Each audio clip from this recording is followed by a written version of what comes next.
Élection présidentielle en Guinée également, un recours de l'opposition a été déposé à la Cour constitutionnelle.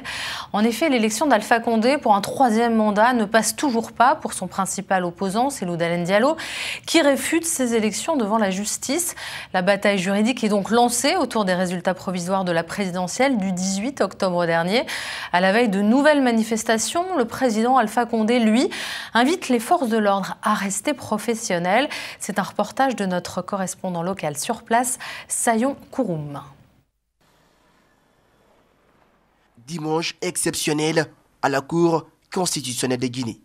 Habituellement fermé le week-end, le bureau du greffe est resté ouvert ce dimanche, dernier jour du dépôt des recours sur les résultats provisoires de l'élection présidentielle. Dans les perdants face au président sortant, l'opposant Cellou Dalein Diallo, qui revendique la victoire, a saisi la Cour pour être rétabli dans ses droits. Avec l'espoir que la Cour va nous suivre dans notre requête et en y faisant droit, elle finira par proclamer notre client, M. Cellou Dalein Diallo, élu de l'élection présidentielle du 18 octobre.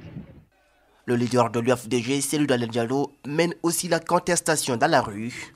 Il a de nouveau appelé ses partisans à manifester à partir du mardi 3 novembre. Les violences post-électorales ont endeuillé le pays. C'est dans ce contexte que le président Alpha Condé invite les forces de l'ordre à faire preuve de professionnalisme. Vous avez le soutien total du gouvernement. Mais nous avons toujours insisté près de vos chefs que le maintien de l'ordre doit se faire de façon civilisée. C'est-à-dire que face aux manifestants, vous ne devez jamais avoir des armes. Bien sûr, nous savons que les manifestations en Guinée ne sont pas des manifestations, ce sont des émeutes. Je suis venu vous voir pour vous encourager et vous féliciter, mais en disant aussi que vous êtes au service du peuple. L'actualité sociopolitique préoccupe cette mère des familles. Bouleversée par les dernières manifestations, elle tire la sonnette d'alarme. Est-ce qu'il y a aujourd'hui des Guinéens qui vont accepter de lâcher leurs positions pour sauver des vies? Est-ce qu'il y en a?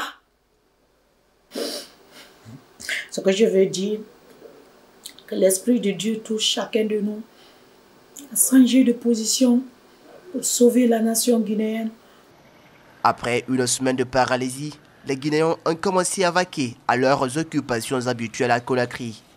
Les appels à l'apaisement se sont multipliés dans le pays.